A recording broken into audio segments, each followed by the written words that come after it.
Boa tarde, boa noite. Nós estamos começando a oficina de astronomia número 418, aqui nas dependências da Unicinos, do Laboratório de Tecnologia da Informação, do curso de licenciatura em Física. E é a nossa penúltima oficina do semestre. Nós estamos aqui hoje com a disposição de abordar um tema polêmico. Aliás, isso é um pouquinho tradição também das oficinas de astronomia. Eu não sei se tem gente que está vindo a primeira vez hoje. Tem alguém aí que está vindo a primeira vez?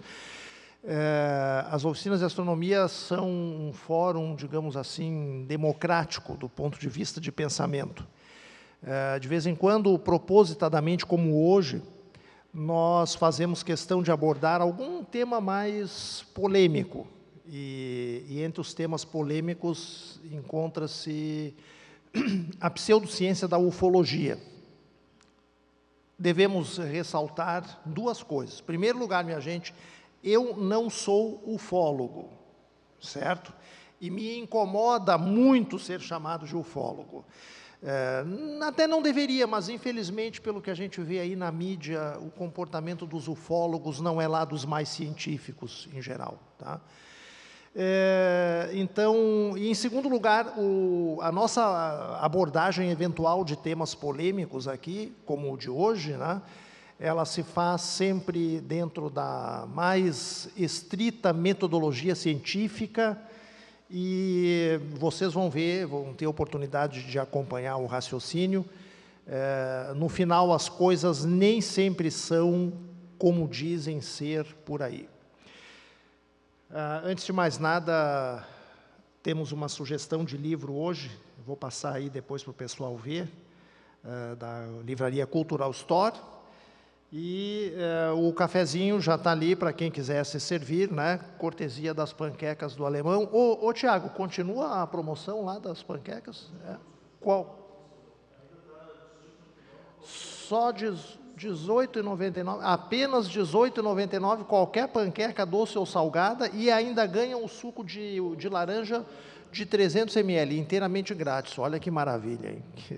Panquecas do Alemão, meus amigos, aqui na Unicinos e no verão, lá em Capão da Canoa e também em Garopaba. Bom, eu vou usar o outro microfone aqui, assim que estiver funcionando lá, porque não vou ficar só sentado. Vocês estão vendo aí que essa oficina de hoje, ela faz parte de uma série que nós começamos na história das oficinas de astronomia, chamada Casos Clássicos da Ufologia, tá? Na verdade, ela seria a oficina número 4 da série. Isso porque o primeiro caso que nós abordamos, que foi o caso do patrulheiro norte-americano Lone Zamora, ocorrido em 1964, ele foi abordado antes que a gente começasse essa série de casos clássicos, né? Então, não está incluso na numeração.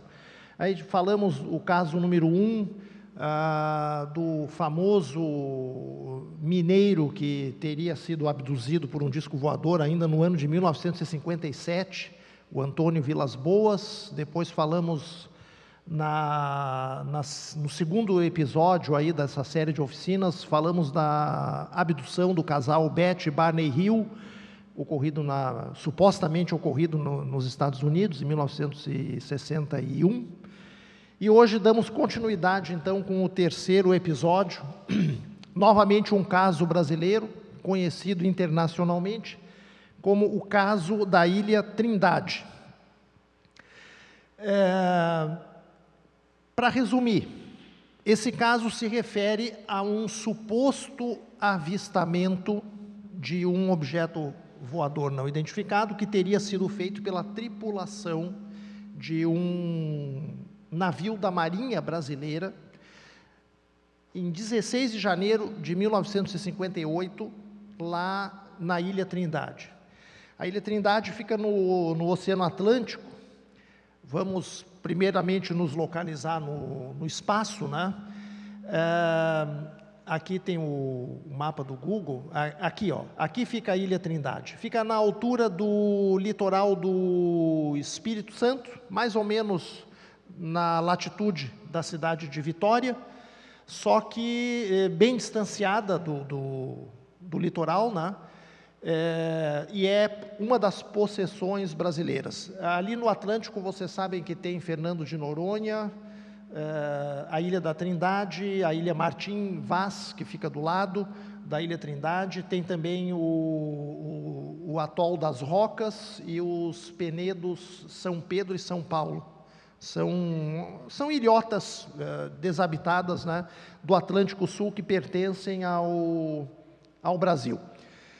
A Ilha Trindade, na realidade, é o pico de uma montanha de origem vulcânica submarina. Ela faz parte de uma cadeia de montanhas submarinas.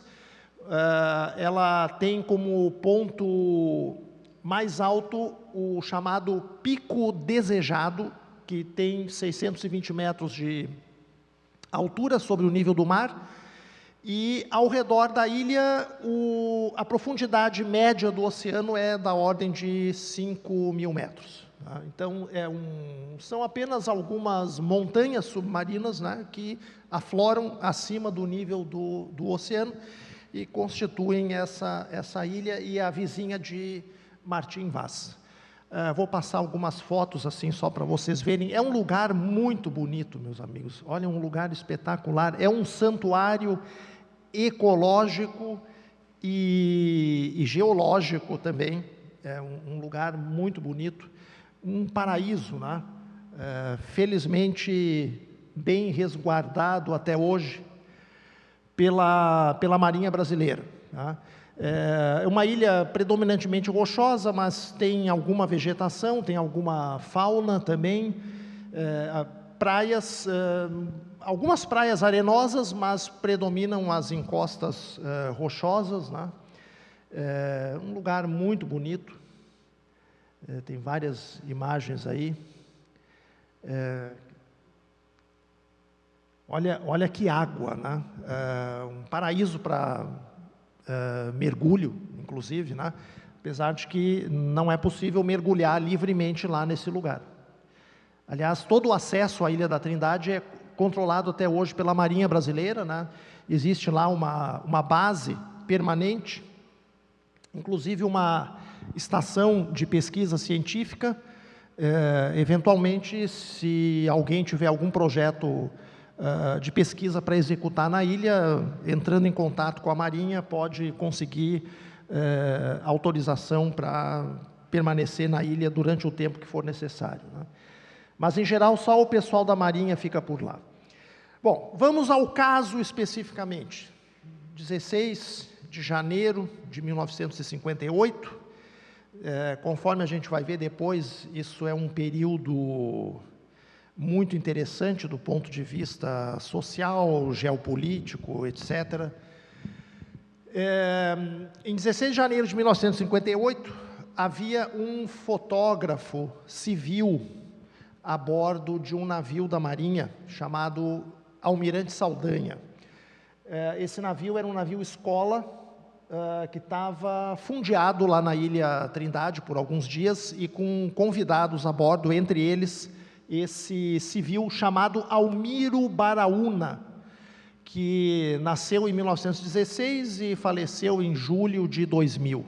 Tá?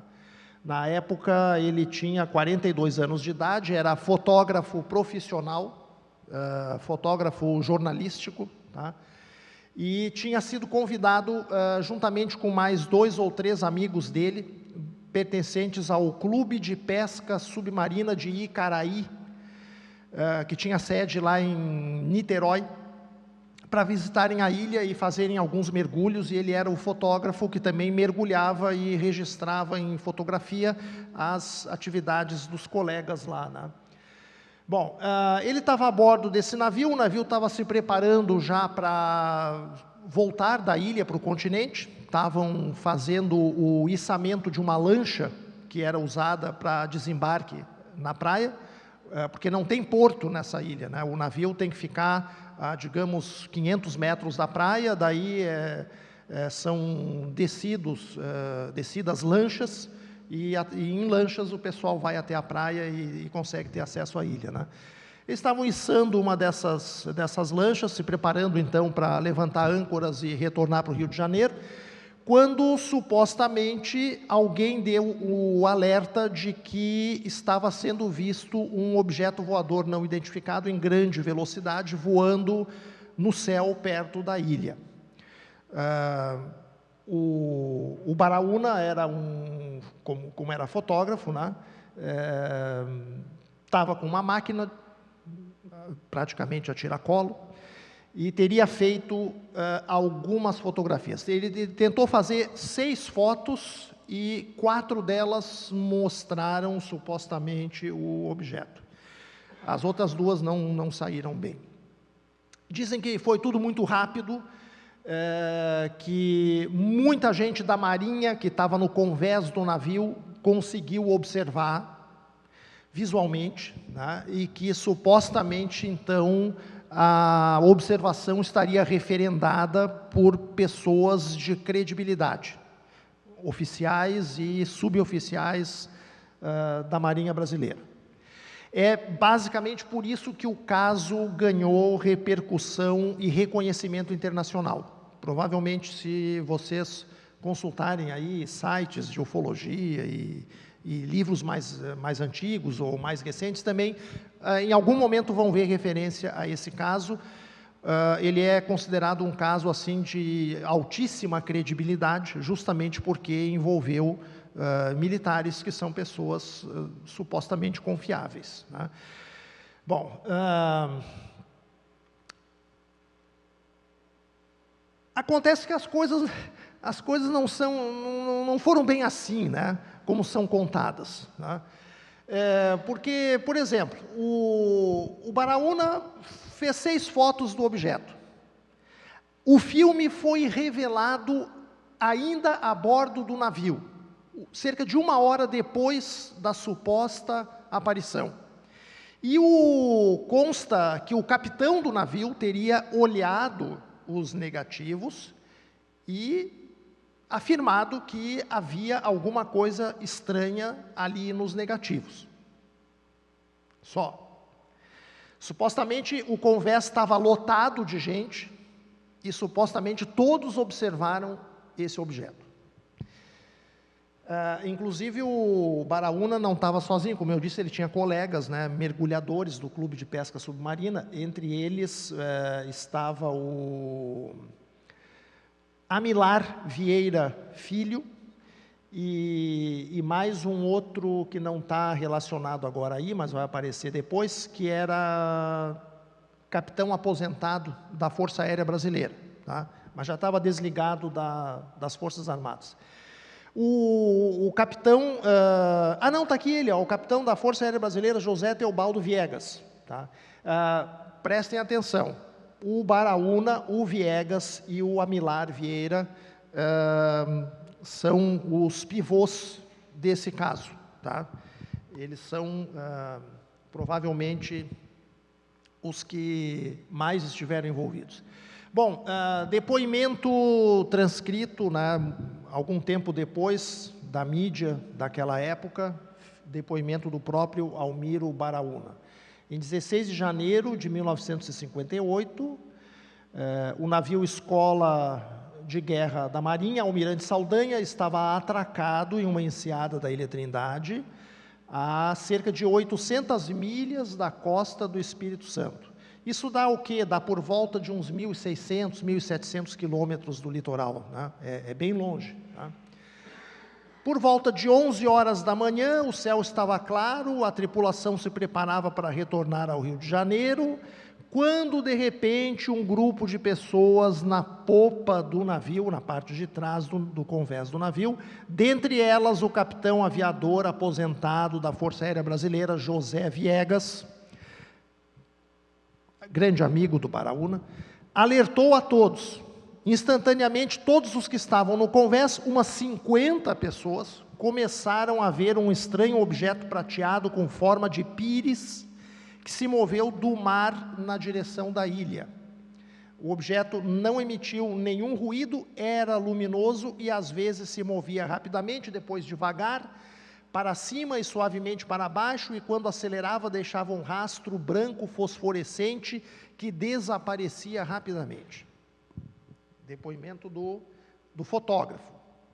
Na sua trajetória, o objeto desapareceu atrás da montanha Pico Desejado, que é o ponto mais alto da ilha, e todos esperavam que fosse aparecer do outro lado da montanha.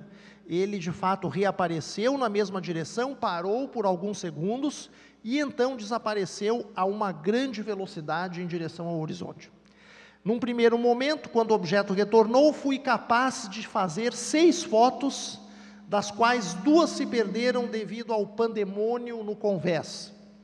E as outras 4 fotos mostram o objeto no horizonte em uma sequência razoável, aproximando-se da ilha e depois indo embora, desaparecendo. Eu tirei o filme da minha câmera 20 minutos depois, seguindo o pedido do comandante, que queria saber se as fotos estavam de boa qualidade. Quase toda a tripulação do navio viu o filme e eram unânimes em seus reportes ao Serviço Secreto da Marinha Brasileira. Isso é o Baraunas que está dizendo. E ele menciona aqui, né, como tripulantes do navio, não eram os tripulantes do navio, são os convidados e eram os amigos do Baraúna, né? O Amilar Vieira Filho, que era banqueiro, mergulhador e atleta, o capitão aviador, esse aposentado, José Viegas, né, e os mergulhadores Aloísio e Mauro, também colegas do Baraúna, e o fotógrafo do grupo de mergulhadores, que era o Almiro Baraúna. Esse grupo era integrante, como eu disse antes, do grupo de caça submarina do Icaraí, com base lá no Rio de Janeiro, né? E entre esses 5 membros do clube de pesca submarina, só o Mauro e o Aloísio não chegaram a ver o objeto, porque estavam na cozinha do navio, e quando correram para cima para ver, o dito cujo já teria ido embora. Tá? Bom, prossegue o depoimento do Baraúna. De acordo com os rumores que escutei no convés, o equipamento elétrico do navio parou durante a aparição do objeto.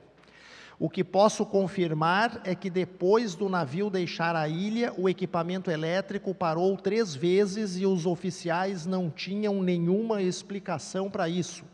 Toda vez que o navio parava, as luzes esvaneciam lentamente até o ponto em que se apagavam. Quando isso acontecia, os oficiais iam para o convés com binóculos para ver se enxergavam alguma coisa no céu, mas o céu já estava cheio de nuvens e não podiam ver nada. Quer dizer, o Baraunas sugerindo um efeito de interferência eletromagnética desse objeto sobre a maquinaria do navio. Tá? Bom, essas fotos ficaram famosas, foram mandadas, inclusive, cópias delas foram mandadas para o então presidente do Brasil, que era o Juscelino Kubitschek,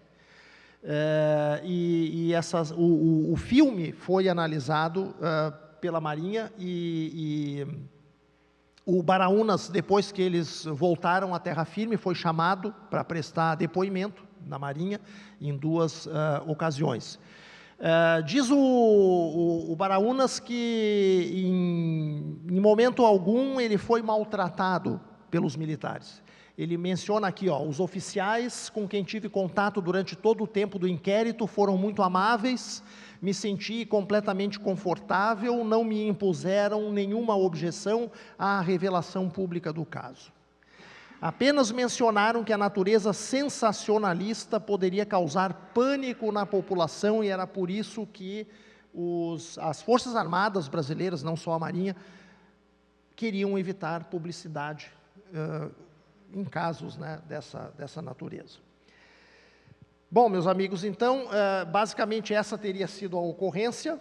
O caso ganhou repercussão internacional e até hoje ainda é arrolado como uma das ocorrências de maior fidedignidade, justamente porque envolveria a participação, né, de pessoal da Marinha do Brasil. Entretanto, meus amigos, as coisas não são bem assim. Existem várias contradições, no mínimo curiosas. Hoje em dia, e já não hoje em dia, já naquela época, pouco tempo depois, com o desdobramento das investigações, começou a surgir a desconfiança de que tudo não passava de uma armação.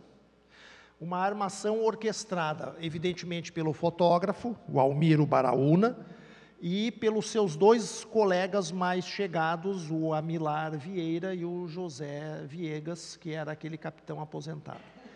Eles teriam, muito provavelmente, simulado o aparecimento desse disco voador, e vários investigadores foram induzidos a isso por causa da existência de contradições.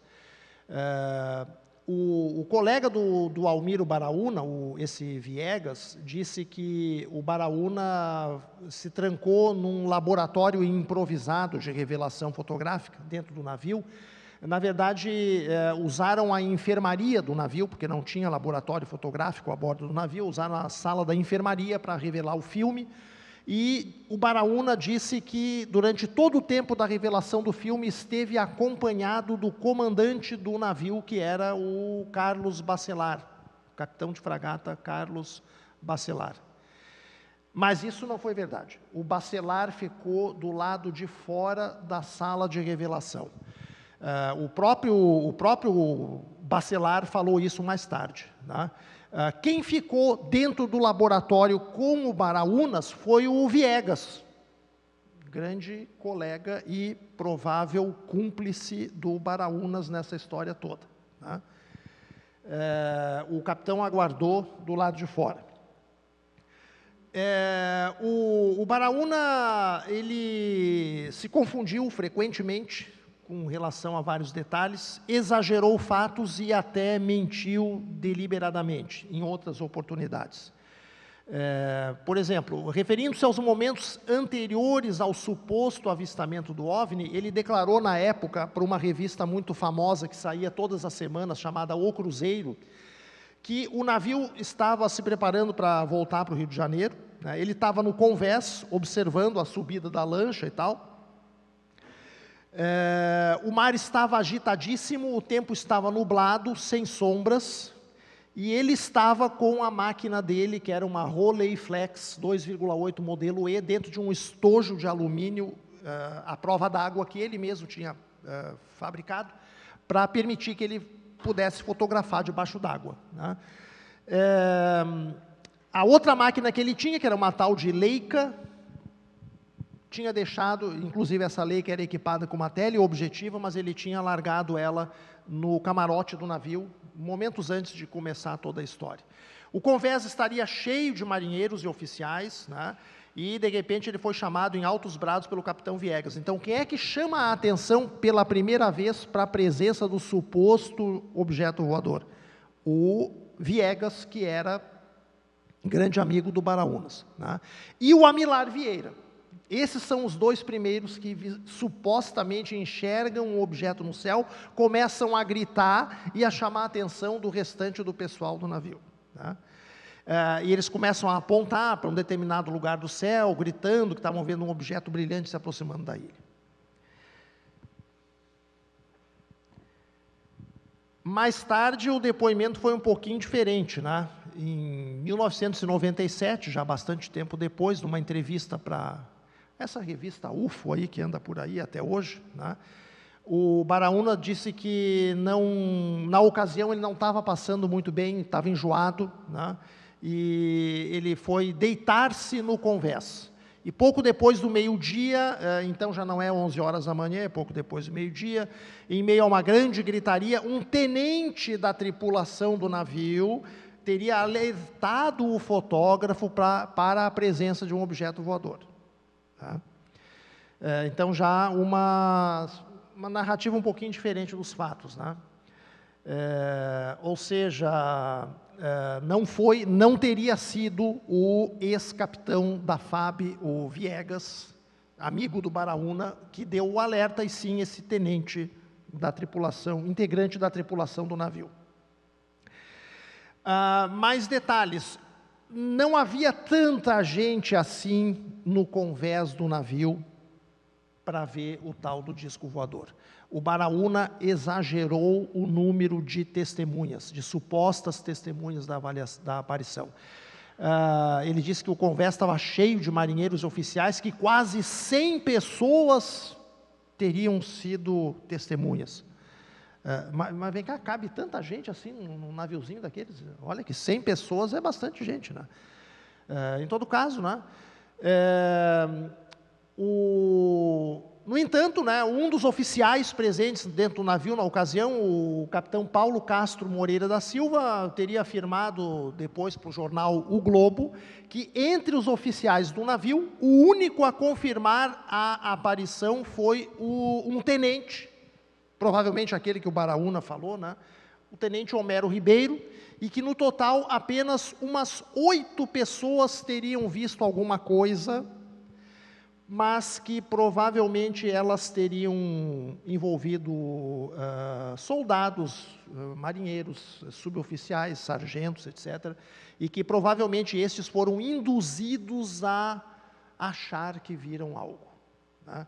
Porque é aquilo, né? Se eu levanto, se a gente vai ali para fora agora, e, olha lá, pessoal, olha que coisa estranha, vocês começam a olhar, qualquer coisinha diferente, de repente, vocês vão pensar que é aquilo que eu estou me referindo. Né? É fácil induzir as pessoas a acreditarem que estão vendo alguma coisa fora do comum. Né? Inclusive, muitos anos depois, um desses integrantes da tripulação do navio foi localizado e, em depoimento, garantiu que estava no convés na hora do tumulto e que nenhum dos colegas dele, de fato, viu coisa nenhuma. Tá? Então, havia poucos militares, um único oficial, e, na realidade, nenhum desses militares viu coisa nenhuma. Tá?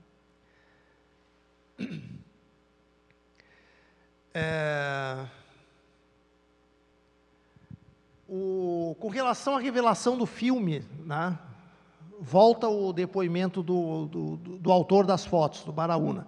O comandante e vários oficiais do navio mostraram interesse em ver o que havia saído nas fotos.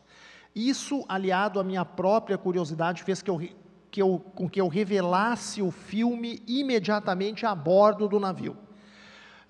Temos aí outra contradição, porque o Bacelar, um dos capitães que estava a bordo, né, contou numa carta para um repórter que o Baraúna não revelou o filme imediatamente, sim apenas uma hora depois do episódio, porque ele estaria num estado de grande nervosismo.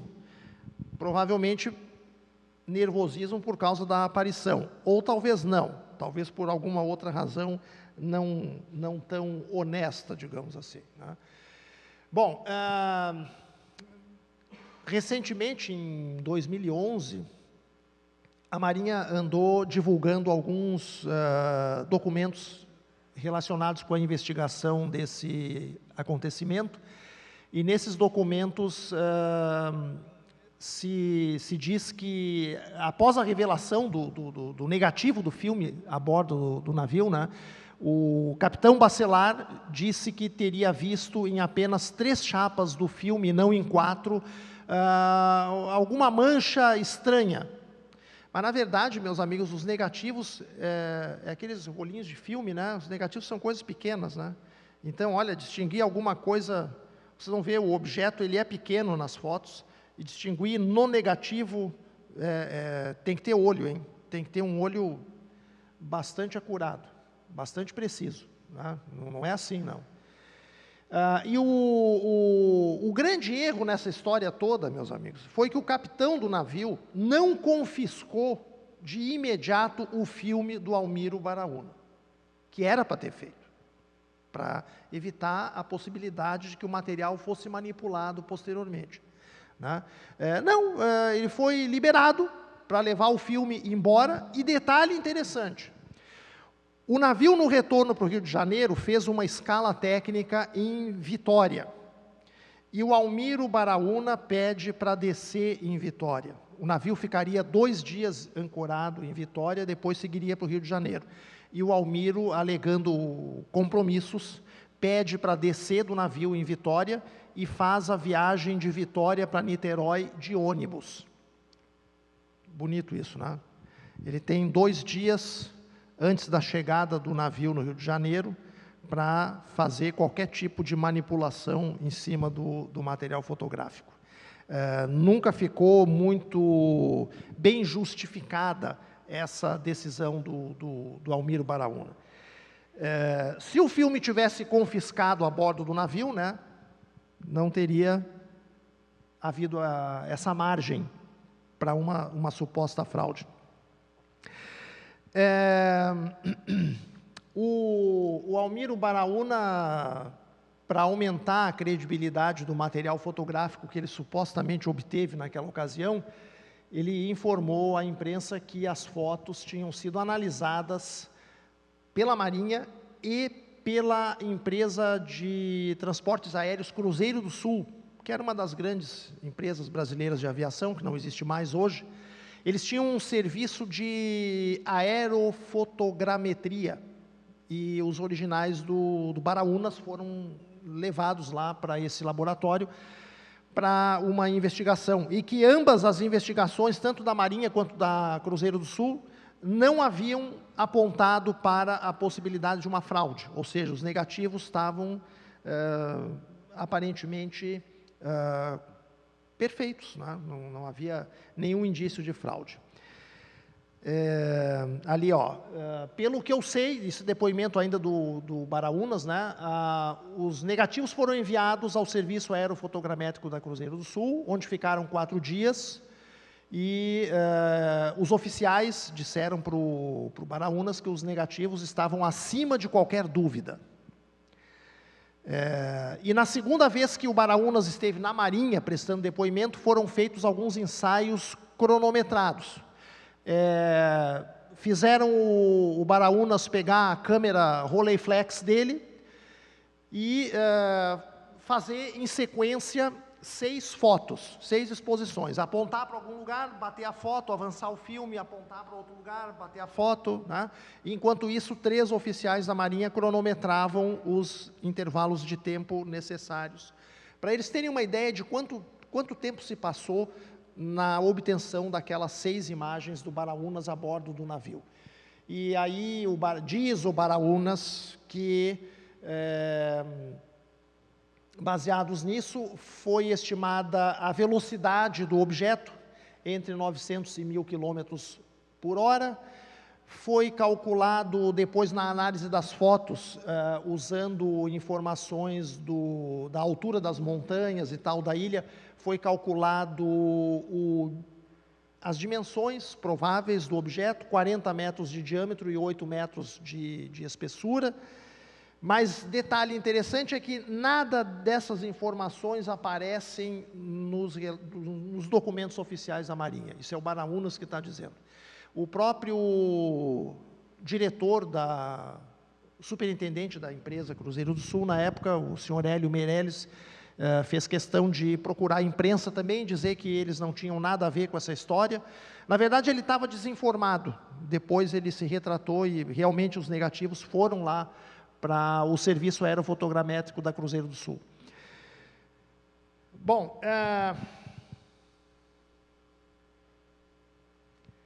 essas informações aí, dimensões do objeto, velocidade, supostamente calculadas pelos oficiais da Marinha, não se encontram em nenhuma parte dos documentos oficiais que a Marinha liberou em 2011, tá?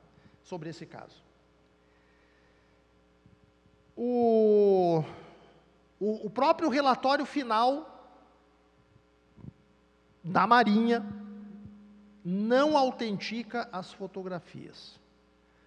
Limita-se a concluir que não foram detectados vestígios de fraude, mas que não se podia descartar a possibilidade de que os negativos tivessem sido manipulados numa montagem muito bem elaborada, tá?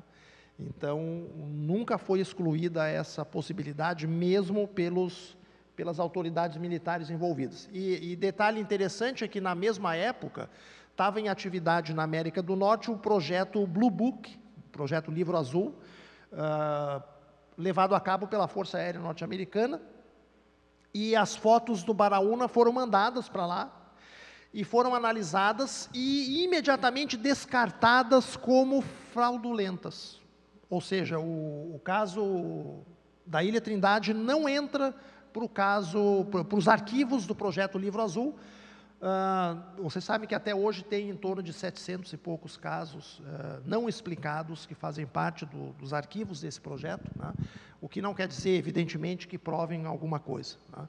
São simplesmente coisas que não estão explicadas. Muitos dos casos, inclusive por falta de mais informações, que não permitem tirar conclusões mais firmes, né? Os especialistas da Força Aérea Americana notaram que o objeto que aparece nas fotos tinha pouco contraste ou nenhuma sombra, deveria estar exposto ao sol do meio-dia na ilha. As imagens da ilha são muito nítidas, mas as imagens do objeto em si são de baixo contraste. E, detalhe, numa das fotos, a imagem do objeto, o disco, entre aspas, parece estar virado de cabeça para baixo. Isso foi detectado na análise do pessoal lá da Força Aérea Americana. Alguns especialistas não militares norte-americanos também se pronunciaram sobre o caso. Por exemplo, o Dr. Donald Menzel, que foi um grande astrofísico do século XX, que, de boa vontade, com a melhor das intenções, se envolveu pessoalmente na investigação de muitos casos de avistamentos de objetos não identificados, reportados naquela época, especialmente nos anos 1950 e 1960. E ele não quis se pronunciar muito a respeito disso, não apresentou assim grandes explicações, mas o material passou por ele também e por outras autoridades científicas civis, né? Não foi só analisado pelos militares norte-americanos. Bom, se a gente vai ver, meus amigos, o currículo do Baraúnas como fotógrafo jornalístico, a gente vai encontrar ele envolvido numa fraude de fotografia de disco voador feita em 1952. Aliás, naquela época era moda fazer foto falsa de disco voador. Tinha outros brasileiros, entre eles esse Eduardo Keffel, que estavam envolvidos nessa atividade.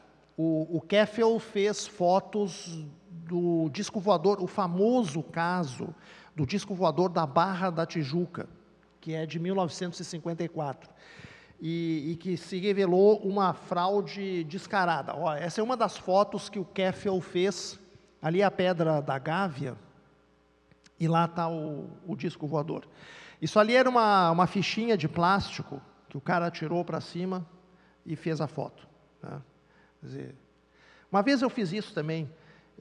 Tu viu as fotos, DJ, lá com a nossa colega Estela, né?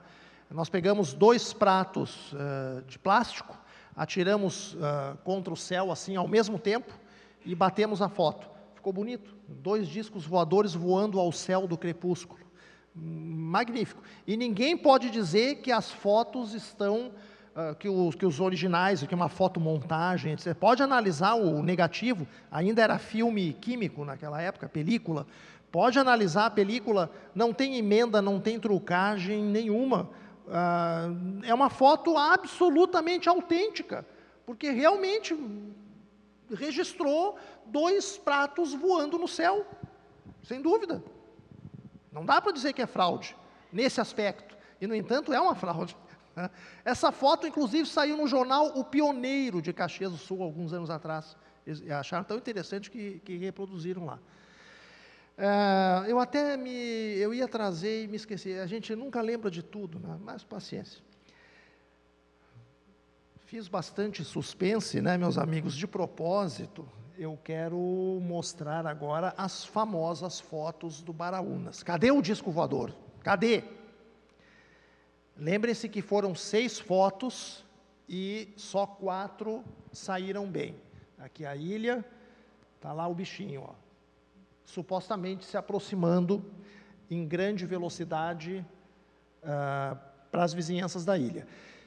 Parece o planeta Saturno, mais ou menos, né? Um disco voador com forma de planeta Saturno. Segunda foto, já então sobrevoando os maciços rochosos da Ilha da Trindade. Aquele pico ali à direita é o pico da Crista de Galo, o nome da formação rochosa. E aqui é o pico desejado, a montanha mais alta da ilha, com 620 metros de altitude em relação ao nível do mar, e o objeto supostamente após ter feito uma curvinha por trás da montanha e retornando. Terceira imagem. E, finalmente, o objeto indo embora. Aqui um pedaço da amurada do navio, e o objeto indo embora em alta velocidade. Quer dizer, o negócio passou por ali assim, deu uma voltinha, tal, né, alguns segundos, né, oi pessoal, tudo bem? E se mandou. Supostamente é o que teria acontecido. Tá? A gente vê aqui numa das fotos ali, ó, tem aparentemente nuvens do tipo cúmulos, né, tem alguns trechos de céu claro lá, né, céu aberto, né, e o disco voador supostamente está por baixo da camada de nuvens. Se essas nuvens fossem nuvens do tipo cúmulos, elas estariam numa altitude típica de talvez 1.000, 1.500 metros, 2.000 metros, né? Em torno disso. É isso, DJ? Cúmulos, é por aí, né? 2.000, 1.000, 2.000 metros, né? Por aí, né? Então, supostamente, o objeto estava abaixo do teto de nuvens ali, né? Temos aqui um esquema de como teria sido a situação assim tridimensional, né? O navio ancorado aqui próximo da extremidade sul da ilha. A primeira foto, quando o disco voador vinha se aproximando da ilha. A segunda foto. A terceira, antes dele sumir atrás do pico desejado, fazer a volta. A foto 4 e a foto 5 foram aquelas que supostamente não saiu nada. O Baraúnas disse que ele estava enjoado, outra vez ele disse que tropeçaram nele porque os marinheiros estavam muito nervosos, enfim. Mas é o fato de que as fotos 4 e 5 não saíram. E lá em cima, a foto de número 6, então, que na realidade é a quarta e última imagem do tal do objeto. Algumas ampliações, ó. Vocês vejam como a figura da ilha é clara, né? Dá para ver a textura das rochas e tudo, o contraste, e a imagem do disco voador é apagadinha, parece assim que foi lavada com sabão em pó, né? Desbotou, descoloriu, né? Bom, as fotos eram preto e brancas, né? Não eram coloridas. Essa aqui está um pouquinho melhor, né? É a terceira foto. Aqui uma ampliação ainda maior, aparece uma coisinha também que ninguém sabe o que é lá em cima, ó. Mas, de fato, fotos curiosas, né? Aqui uma ampliação da chegada do objeto, né? Houve um especialista chamado Martin Powell, que especulou que, na verdade, eles teriam visto um avião sobrevoando a ilha. Eu quero só avançar aqui alguns dessas imagens, que revelam ali ampliações, né, aqui, ó, essa aqui. Segundo ele, o que eles teriam visto, o que a foto teria registrado de maneira desfocada, seria um avião se aproximando da ilha. Que coisa, né? Tem gente honesta que se esforça, né, por explicar as coisas, né, por procurar explicações razoáveis para as coisas, né?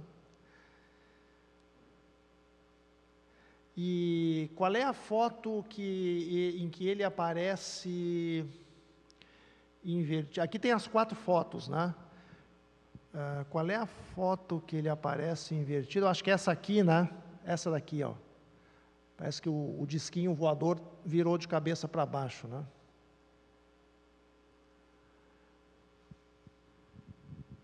Mas, na verdade, não se vê nada, são fotos horríveis. Bom, mas havia alguns relatos recentes de observação de fenômenos aéreos não identificados na Ilha da Trindade, feitas por pessoal militar que estava lá de serviço na ilha. E nos meses imediatamente precedentes, no mês imediatamente precedente, ou seja, dezembro de 1957. Eu fiz questão de colocar aqui um resuminho. Por exemplo, dia 31 de dezembro de 1957, o oficial médico tenente Inácio Carlos Moreira, Murta, e mais um marinheiro e 5 operários, teriam visto um fenômeno aéreo não identificado no céu da ilha por volta das 7h50 da manhã. E, em aparência, esse fenômeno, seja lá o que fosse, era idêntico ao que tinha sido reportado por outro observador, um trabalhador também, no dia 5 de dezembro de 1957, cerca de 3 semanas antes, né, 3 ou 4 semanas antes do avistamento do último dia de 1957. Mas isso aqui está nos relatos oficiais da Marinha, tá? Então não é informação do Baraunas ou Companhia Limitada. Né? 1º de janeiro de 1958, na mesma hora e na mesma posição do avistamento matinal da véspera, algo movendo-se para o norte apareceu sobre o mar, voando a uma velocidade incrível. Apesar da opinião contrária de alguns e da luminosidade do objeto, em certo trecho da sua trajetória, concluiu-se que esse objeto seria uma gaivota voando no céu, distante. 2 de janeiro de 1958, agora à noite, por volta das 20 horas, outro fenômeno aéreo não identificado, relatado, mas depois desmentido, porque a guarda militar da ilha não relatou absolutamente nada. Alguém teria falado que viu, mas o pessoal da guarda não viu. E daí me bateu assim aquela intuição, né? Eu disse, vou checar o céu da ilha naquela ocasião e ver se não havia Vênus ou outro planeta brilhante visível por volta das 20 horas naquela noite. Bingo, meus amigos. Simulei agora há pouco, não foi no Estelário, foi num outro programa. De fato, naquela data, o planeta Vênus estava muito perto do seu máximo brilho, com magnitude menos 4,7, na constelação do Capricórnio, com ocaso marcado para as 20 horas e 45 minutos, horário da ilha. O fuso horário da ilha é 1 hora a menos que a nossa hora aqui. Então, agora são 18 e alguma coisa, né? Que horas são agora? 18h30. 18h30 lá na ilha já são 19h30, é 1 hora a mais lá. Tá? E o planeta estava na direção do oeste, ou seja, na direção do continente, né? A cerca de 10 graus acima do horizonte, por volta das 20 horas, sobre a linha do mar. Eu fico imaginando, meus amigos, o céu que deve ter nessa ilha, numa noite sem lua, numa noite em que o céu está límpido, cristalino, a atmosfera está sem nuvens, sem poeira, deve ser assim uma coisa de tirar o fôlego, porque você está no meio do mar, o continente fica a 1.700 quilômetros, você não vê nada, é 360 graus ao redor de água, não tem nada, não tem uma luz. Deve ser um espetáculo. Você imagina ver Vênus pertinho do horizonte, assim, né, como se fosse uma aeronave voando e tal, em máximo brilho, num céu escuro. Deve ser uma coisa estonteante. Bom, nessa noite em particular, não deveria estar o céu tão escuro, porque a lua também estava presente, já quase cheia, 90% iluminada. De repente, 1 ou 2 dias depois, ali que dia que foi esse? 2, né? Ali por 3 ou 4 de janeiro deve ter sido lua cheia, né? Então o céu não estava assim tão escuro, mas mesmo assim Vênus estaria muito destacado. Houve mais observações também, observações diurnas feitas pelos militares encarregados do rastreio de balões sonda meteorológicos que eram lançados na ilha rotineiramente, tá? Então, eles acompanhavam a trajetória no céu desses balões através de teodolitos. E numa dessas observações, o observador notou um ponto brilhante no céu, que não era o balão. Mas isso eu me pergunto se não poderiam ser observações diurnas casuais do próprio planeta Vênus, né? Que afinal de contas estava bastante brilhante naquele fim de ano de 57 e início de 58. Bom, então vejam só, havia alguns relatos por parte dos militares feitos nessa ilha 1 mês antes da visita do Baraúnas. Ele certamente deve ter, na sua estada na ilha, no navio, ele deve ter tomado conhecimento disso. E provavelmente, junto com os 2 cúmplices dele, o Amilar e o Viegas, bolaram a história do disco voador. Então, o que acontece? O Amilar e o Viegas, previamente combinados, né, começam a gritar, olha lá, no céu, um disco voador, não sei o quê, para chamar a atenção. Aí o Baraúnas escuta os gritos deles, né, está com a máquina ali do lado, bate fotos, né, faz de conta que está batendo fotos. Eu vou depois revelar um detalhe, que não sei se é de rir ou de chorar, né? Mas o Baraúnas faz as fotos, aí chama a atenção de alguns marinheiros que ficam lá procurando, né? Acham que viram, acham que não viram e tal. E o capitão pede para revelar o filme, né? E está feito o caso. Bom, existem algumas confissões que não podem ser ignoradas. Em 15 de agosto de 2010, eu acho até que é possível ver essa matéria, deve estar no site ainda. Eu não tive tempo de conferir, mas pode ser que sim. No programa Fantástico, da Rede Globo, de 15 de agosto de 2010, foi divulgada uma matéria sobre esse caso.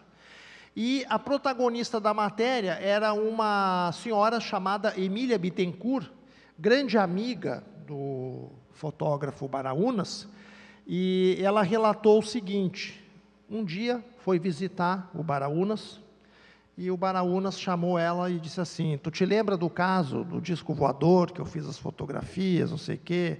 Ah, me lembro. Pois é, eu já estou velho, tal, queria te contar, tu que é minha amiga, pessoa da minha confiança, né, que eu forjei as fotos.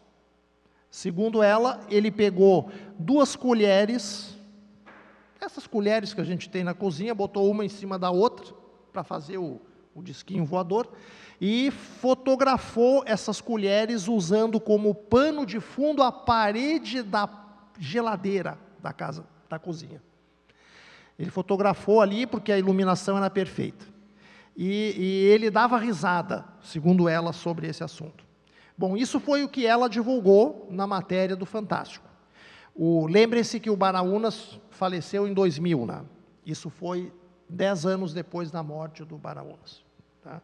Que ela finalmente decidiu revelar isso aí.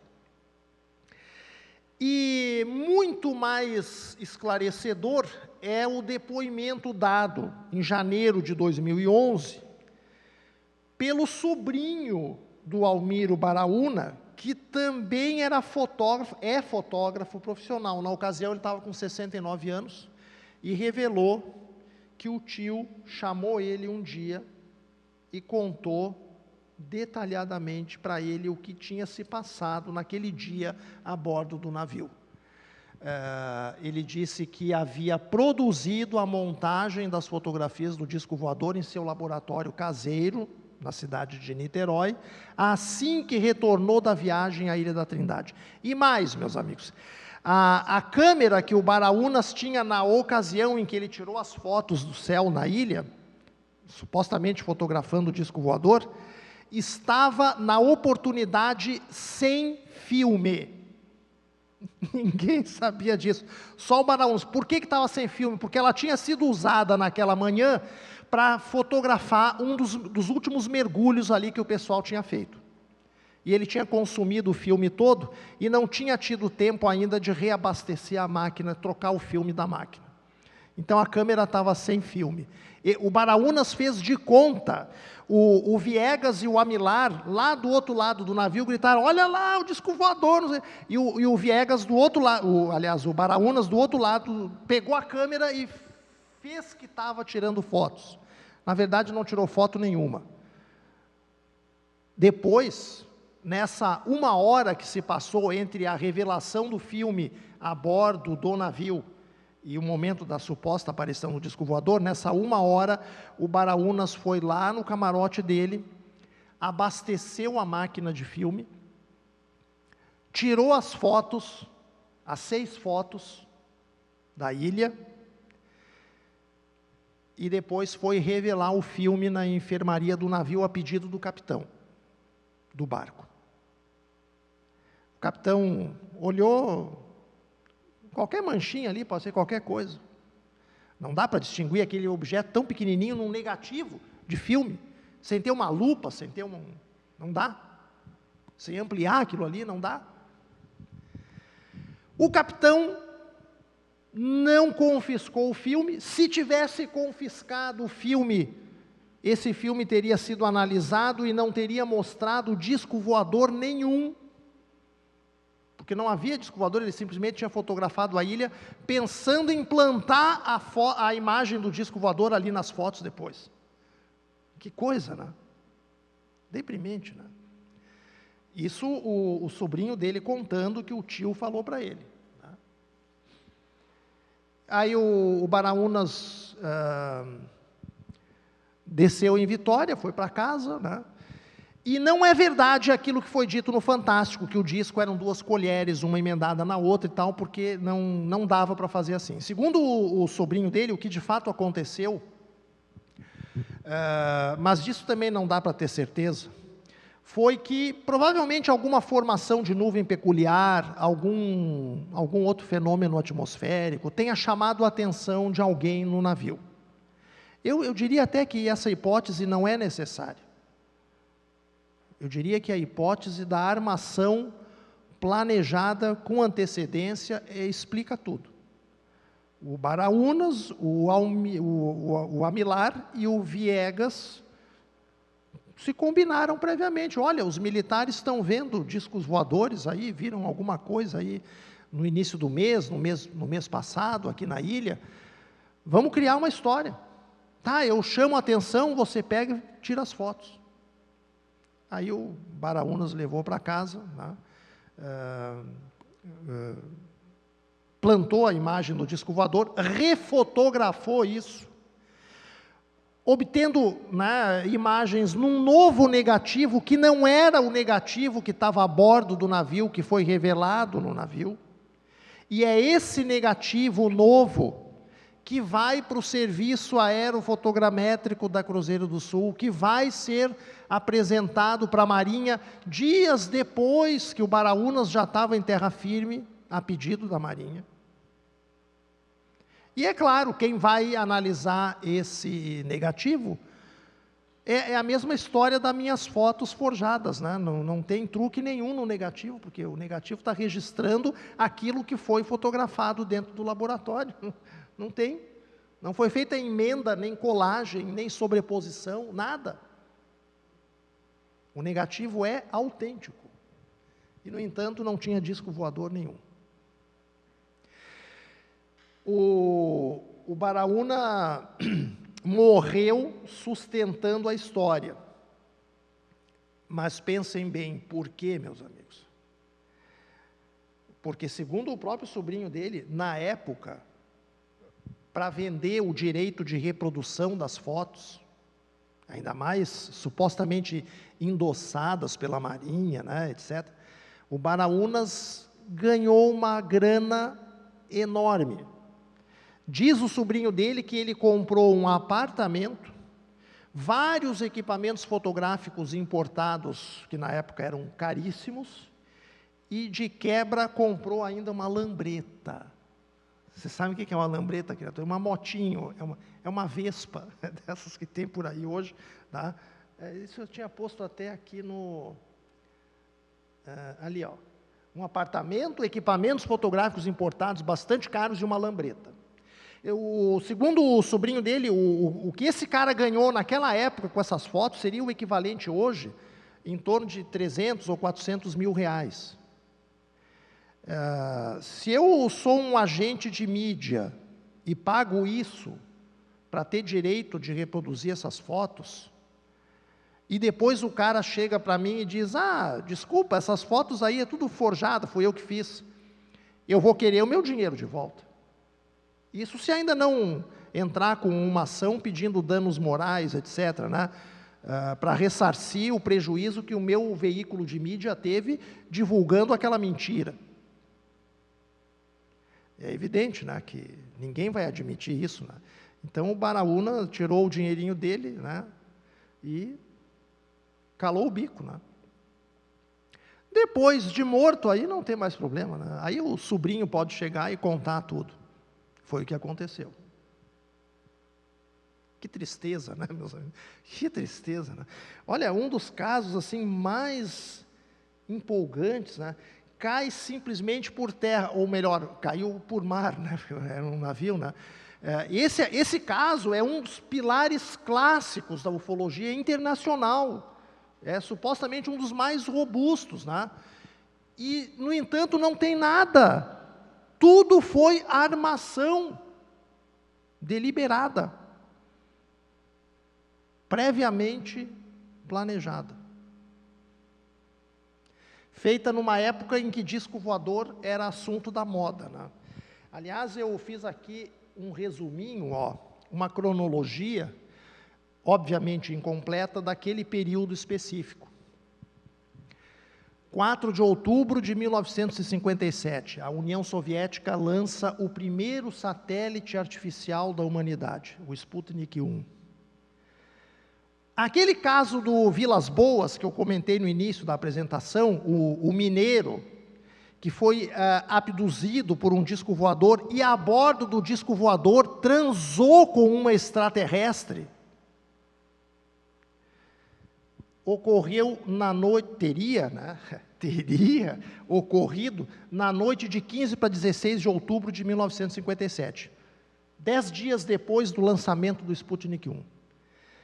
O Sputnik 2, com a cachorrinha Laika, ali, né, nosso tributo à memória deste ser notável, né, que abriu o caminho do espaço para a humanidade, em 3 de novembro de 1957. O caso da Ilha Trindade, 16 de janeiro de 58. A abdução do casal Beth Barney Hill, um pouquinho depois, 19 e 20 de setembro de 1961. E o caso do Lone Zamora, na cidade de Socorro, no estado do Novo México, que também nós já abordamos aqui em uma oficina anterior, 24 de abril de 1964. Esse período aí, meus amigos, é o auge da Guerra Fria.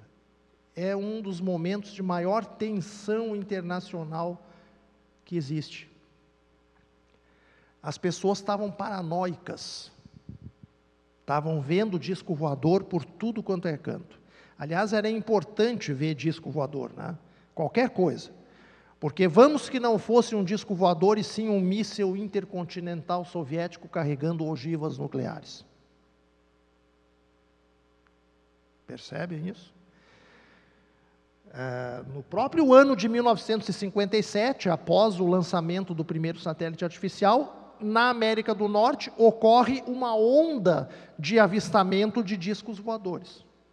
Aliás, o cidadão norte-americano, devidamente manipulado pelos órgãos de inteligência de lá, vê disco voador sempre que a sociedade norte-americana está ameaçada por alguma coisa. A maior onda de avistamento de discos voadores registrada na história dos Estados Unidos da América ocorreu em 1952. Provavelmente foi o período em que os Estados Unidos se envolveram lá na Guerra da Coreia, foi por ali. 1957, nova onda, supostamente por causa do Sputnik 1 da União Soviética. 1966, 67, outra onda, Estados Unidos envolvido na Guerra do Vietnã.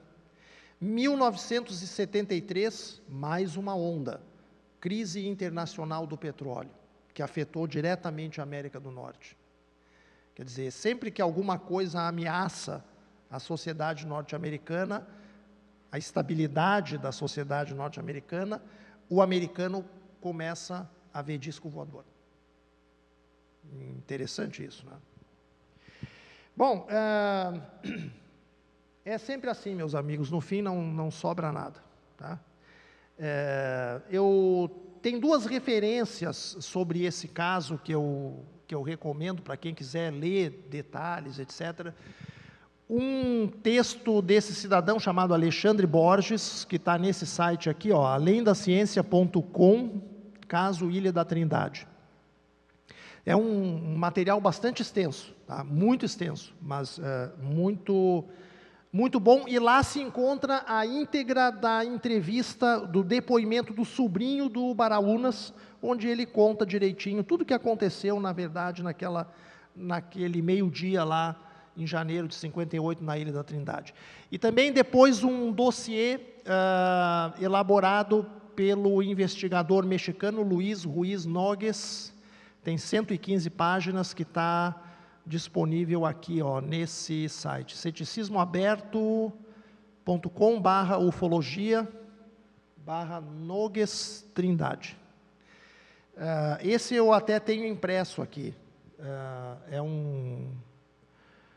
Esse pesquisador também, independentemente de ter conhecimento de qualquer depoimento do Baraunas, porque esse trabalho aqui é anterior ao depoimento do sobrinho do Baraunas, ele já afirmava que o caso era uma fraude, tá? Em homenagem aqui, seguindo a linha do DJ ali, ó, eu quero acreditar, né? Mas não sei, até agora, será que a verdade está lá fora, meus amigos? Se está, não encontramos a verdade ainda, né? Me parece que a mania de ver disco voador é muito mais de origem humana do que propriamente extraterrestre. Em 2006, eu dei um curso aqui na Unicinos, um curso de extensão de 60 horas. Foi um semestre inteiro falando sobre ufologia, mostrando por que a ufologia era uma pseudociência, não uma ciência verdadeira, e mostrando por que a humanidade adquiriu a mania de ver disco voador e achar que são naves extraterrestres. E, para encurtar a conversa, não tem nada de ET nessa história. É tudo muito humano, né? O mito do disco voador, ele é um filhote do período da Guerra Fria, que adquiriu personalidade própria e está aí entre nós até hoje, embora já não seja mais não está na moda, né? A impressão que eu tenho, meus amigos, é que não está mais tão na moda assim ver disco voador. Se vocês pegarem, por exemplo, os jornais dos anos 60, 70, era muito comum a aparição de matérias sobre casos de avistamentos de discos voadores. No Brasil, no exterior, em tudo que é lugar. Hoje em dia não é mais assim tão comum, né?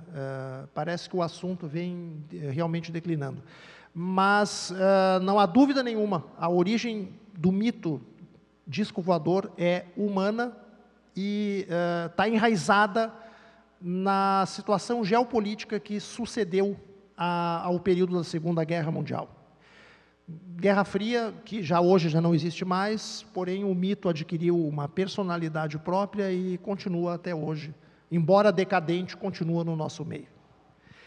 Até hoje persiste a questão chamada de o grande silêncio, na literatura especializada de astrobiologia, disponível aí internacionalmente. O que é o grande silêncio? Nós até o momento não temos nenhuma evidência da presença de seres extraterrestres na Terra. Não recebemos nenhuma mensagem de rádio ou qualquer outra que fosse proveniente das estrelas. E a coisa está se agravando. De 25 anos para cá, de 20 anos para cá, descobrimos milhares de exoplanetas, inclusive muitos deles parecidos com a Terra. Até o momento, nada de seres inteligentes extraterrestres. O grande silêncio está se agravando. O grande silêncio está se agravando. Provavelmente existem extraterrestres, mas eles são tão raros que é de se perguntar se seria possível um contato físico entre duas civilizações. Uma vez eu fiz um cálculo, uma estimativa, do número provável de civilizações que existiriam na nossa galáxia, na Via Láctea.